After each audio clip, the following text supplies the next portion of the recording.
मुझे तुम आम रहने दो, यूं ही बेनाम रहने दो।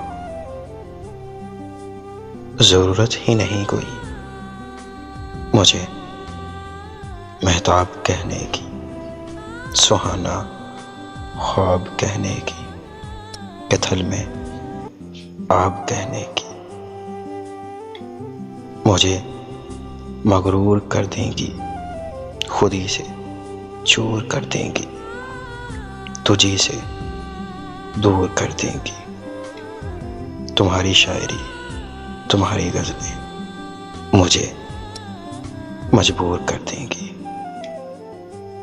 बिगाड़ो मत मेरी आदत, निगाहों को हया कहकर, लबों को बेवफा कहकर, हंसी को एक अदा कहकर, अदाओं को क़ज़ा कहकर।